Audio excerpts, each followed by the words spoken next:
Eh ben c'est parti, nous sommes au Laser Ball, ici à la Flèche en compagnie de Thierry, le propriétaire. Bonjour. Bonjour. Et du monde pour un matin comme ça à 9h. C'est pas toujours simple parce qu'on ferme à 3h nous la veille, alors faut se lever, donc c'est pas simple mais ça va. Alors, on a réussi à faire le plein, donc c'est bon. Première compétition officielle ici à la Flèche. Oui, c'est la première, oui. C'est-à-dire que c'est la première qui est homologuée par la fédération, qui rentre dans le listing, et ça permet de faire venir des gens de Paris, de Vendée, des joueurs qui se déplacent pas sinon, quoi. Alors hier c'était samedi évidemment, qualification. Oui, ils ont fait 6 parties chacun par poule de 16. Et là aujourd'hui c'est les finales. C'est-à-dire qu'on a pris les 16 premiers vont jouer dans la dernière finale. Et puis nous un peu moins bons, on joue plus tôt, quoi. Normal. Hein, voilà. On sait recevoir, on laisse les autres gagner. Alors ici c'est la première fois que je viens dans le bowling. Il y a Laser Game aussi à côté. Oui, dans la pièce à côté. Ouais. Là c'est fermé pour l'instant. Ah oui, on ouvre à 14h d'habitude, alors là non, c'est fermé. Alors on voit des professionnels, est-ce qu'un professionnel ça fait des strikes à chaque coup? Non. On a 15, nous dans notre club on a 15 jeunes qui a réussi à faire les 300, parce que c'est 300 le maxi et c'est Quentin qui est là. Il est fléchouin en plus? Oui, ça c'est une fierté. Donc lui il a déjà fait 300. On va aller les voir se préparer. C'est le seul qui c'est fait toi? 300. Félicitations, merci. Vous jouez, vous les professionnels, avec des boules à vous, ce sont les boules du bowling ici? Non, c'est des boules personnelles qu'on achète. C'est pas des boules, parce que le poids à l'intérieur est complètement différent. C'est des boules personnelles. Donc la tienne, elle fait combien de kilos? Faire 7 kilos. 7 kilos. Et avec les trous qui vont bien par rapport à tes doigts? C'est par rapport à mon doigt. On dit des trous, hein, je me trompe pas. Oui, c'est ça, c'est des inserts. Après, on prend les empreintes de la main et ils percent en fonction de la main qu'on a. Si, comme moi, c'est déformé, donc ils percent différemment, et puis voilà, quoi. Vous avez les mains déformées? Ouais, complètement, oui. Ah bah dis donc. Ah bah c'est à force de tenir les boules? Non, je pense que c'est l'âge peut-être. D'accord. Alors là, la boule, elle revient, et puis tu choisis évidemment la même à chaque fois, quoi. Il y a des joueurs qui ont plusieurs boules, mais moi, personnellement, j'en ai qu'une. Tu fréquentes beaucoup le bowling ici à la Flèche? Tous les week-ends. Entraînement tous les week-ends. Et donc on peut s'entraîner comme ça au week-end et venir régulièrement? Ah bah, c'est le but du jeu, oui, c'est vraiment un sport à part entière. Et si on s'entraîne pas, on n'est pas très bon quand même. Hein. Non, c'est vraiment un sport. Hein, là, il te reste quoi à faire aujourd'hui? Là, c'est la dernière partie. Il était bien placé là? Pas vraiment. Bah, je te laisse te concentrer alors. Ils sont forts les adversaires visiblement. Ouais. Alors il y a le président aussi de la fédération qui est là? Le président de notre club. Votre club? Ouais. Et c'est lui qui a organisé le tournoi. La Fédé? Pas par la Fédé. Il a été... comment il a fait? Il va voir la Fédé, il écrit en disant j'organise un tournoi fédéral. La Fédé dit c'est bon, cette date-là c'est disponible parce qu'il ne faut pas qu'il y en ait plusieurs aux alentours. Sinon on ne fait pas le plein. Donc après en concertation avec eux, oui, ils ont donné... ils donnent pas leur aval, quoi, mais ils ont dit ok, il y a pas grand tournoi, vous pouvez le faire. Donc c'est lui qui a mis en place le tournoi, qui a envoyé ça via les mails de chacun, parce qu'en général, tout le monde se connaît, puisque il fait des tournois sur Paris, il connaît tous les joueurs, donc après c'est plus simple pour remplir pour lui. Moi je ne connais pas grand monde, il viendra pas. Mais non, c'est ça, il faut connaître du monde pour faire venir du monde à la Flèche. Oui, exactement. Oui. Mais c'est bien, ça fait fonctionner les hôtels, parce qu'il faut bien qu'ils dorment aussi un petit peu les joueurs. Après, en général, comme tout le monde se connaît, en fait ils se familiarisent et puis ils dorment les uns et les autres. Et puis voilà, quoi. Oui, c'est convivial quand même, ça reste. Il y en a certainement qui ont pris l'hôtel, je sais pas. On a des joueurs qui viennent d'Angers, je vois ça sur les maillots. Je vais dire bonjour à madame. Bonjour, ça se passe bien? Ça se passe bien, oui. Ça fait longtemps que vous jouez? 25 ans? Ah oui, d'accord, une vraie professionnelle alors. Non. Des dangers? Oui. C'est marqué dessus? C'est comme le porcelaine. Évidemment. C'est laquelle votre boule? J'en ai 4. Ah, vous en avez 4? Oui. Ces 4 là? Elles sont belles. Ces 4 là. Très bien. Ça a pu jouer là? C'est à moi de jouer. On va vous regarder. Oui, vous pouvez. Concentration. Ça va être difficile. Avec vous derrière. Ouais, je sais. On s'écarte un petit peu alors. Et on vous regarde.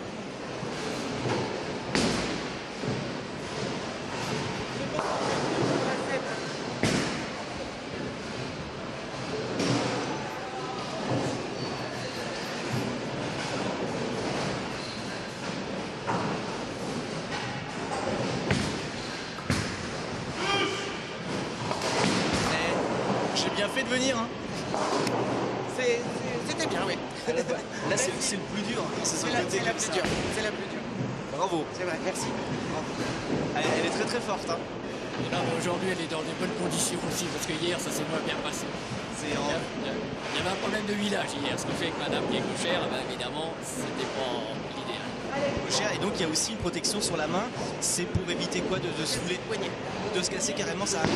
De le casser, en fait. Ça permet de tenir la boule sous le poignet. C'est quelque chose assez dur à l'intérieur. Oui, il y a une barre de fer, là. Là, c'est du fer, c'est dur. Donc en fait, je ne peux pas casser mon poignet. Je ne peux pas le mettre comme ça. Et vous êtes gauchère et les gauchères c'est pas... Alors les gauchers sont privilégiés parce qu'on est moins à jouer à gauche. Donc on a forcément plus d'huile et plus longtemps. Ah bien. Voilà. Parce que c'est vrai qu'il faut huiler les pistes aussi. Oui. Ça se passe quoi, tous les jours? Bon, ça dépend un peu de la fréquentation. Hein. En semaine, je le fais pas régulièrement, mais là, à chaque fin de poule, elles sont toutes huilées pour que chaque joueur ait les mêmes conditions. Et en fait, quand vous voyez les boules qui tournent à la fin, c'est parce qu'elles sont huilées sur les 2 tiers et le dernier tiers, il est sec. Alors quand les deux tiers huilés, la boule elle glisse dessus, et le dernier tiers qui est sec, c'est là qu'elle se met à tourner, enfin ce qu'on appelle casser, pour qu'elle rentre dans les quilles.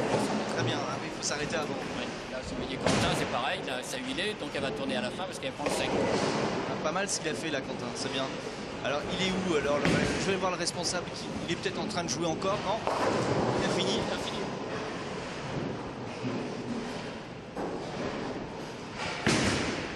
Bonjour président.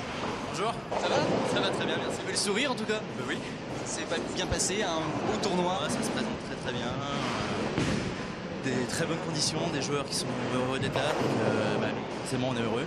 C'est vous qui avez le carnet d'adresse pour inviter tout le monde. Voilà, bon, c'est plus qu'un carnet d'adresse. Avec la fédération, on a l'annuaire de tous les clubs. Donc quand on organise un tournoi, on fait un mailing principalement, envoyer tous les clubs.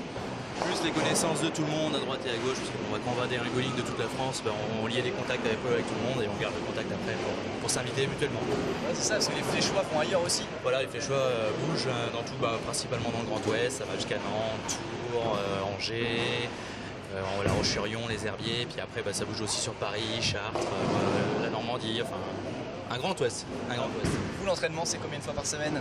Moi personnellement, pas autant que je voudrais. Ouais, c'est-à-dire si je fais 6 lignes par semaine, c'est beau. Mais un joueur qui veut devenir assidu, il faut au minimum les 6 lignes par semaine pour vraiment perfectionner son jeu. Parce que c'est un mimétisme. Plus on respecte le geste, plus il est acquis tout simplement. Donc, il y a des joueurs prometteurs ici à la Flèche? À la Flèche, on a un bon petit noyau quand même. Ça fait quelques années qu'on a un bon niveau régional, et même national. En ski, il y avait le championnat de la Sarthe qui était organisé jeudi dernier, il y a 2 jours, ouais. Et c'est un de la Flèche qui a gagné le champion de la Sarthe. Champion de la Sarthe vétéran. Donc, pas mal. Et puis au niveau des titres, on a moi et mon frère qui sont champions régional, pareil, en doublette, en équipe de 2. Donc ça s'est passé au mois de février à Saint-Nazaire. Et puis en équipe de 5, c'est notre nerf de la guerre un petit peu, c'est la compétition vraiment où tout le club est réuni. Donc on a 2 équipes engagées en Régional 2. Donc en général on finit chaque année sur le podium. Donc, il a gagné le championnat de la Sarthe en doublette aussi. On a gagné le championnat de la Sarthe aussi en doublette, oui. Oui. Non, pas mal on a un petit club, peu de licenciés, on est licenciés, mais les résultats sont là. J'avais une question que je me posais dans la voiture en venant. Comment est-ce qu'on appelle un joueur de bowling? Un bowler. Un bowler. Voilà. Ou un quilleur aussi. Ou un quilleur côté français, voilà. On dit bowler alors quilleur. Quilleur ou bowler, après voilà. Le lyrique français c'est quilleur quand même. En français c'est quilleur. Tous les quilles et bowler. Bowler, voilà, américain. Alors ici c'est ouvert à partir de 14h, vous le disiez tout à l'heure. Oui, 4 jours. Sauf le lundi, hors vacances scolaires. Sinon, c'est ouvert tous les jours, de 14h à 1h en semaine, et jusqu'à 3h du matin, les vendredis, samedis, veille de férié et jours fériés. On peut jouer aussi au laser, donc là c'est dans une chambre noire, une salle noire, et on essaie de... Oui, c'est ça, c'est une salle noire, et puis après c'est des plastrons. C'est un peu le principe du paintball, sauf que là c'est électronique. Quoi. C'est bien, ça marche bien ça. C'est un bon complément avec le bowling, ouais. Parce que quand il y a de l'attente au bowling, ce qui arrive quand même, les gens on les dirige vers le laser et puis voilà, ça les occupe. Mais c'est un bon complément. Alors là pour aujourd'hui la compétition, il va y avoir une petite pause à l'heure de midi. Et ensuite vous reprenez pour les finales. Il y a encore 2 poules là juste derrière. Donc là c'était la poule des 48e au 33e. en attaque à 11h45 avec la deuxième poule, donc des 32e au 17e qui ont fait les 6 parties de qualification hier. Et puis la grande finale qui est à 14h45 où là, les 16 premiers vont se disputer la victoire. On suivra ça de près. Merci en tout cas. Merci à vous d'être venus. Alors, avec grand plaisir. Merci à vous, puis on reviendra au bowling. Ça marche. Et la monnerie juste en face, la piscine, le lac, la plage, il y a tout pour être bien. Bien passer le bon moment à la flèche. Ouais. Il y a ce qu'il faut. Merci les fléchois. Merci à vous. À bientôt. Merci, au revoir. On va reprendre la route direction Le Mans. On va s'arrêter juste à Guesselard puisqu'il y a un bric-à-broc qui nous attend. On y va tout de suite.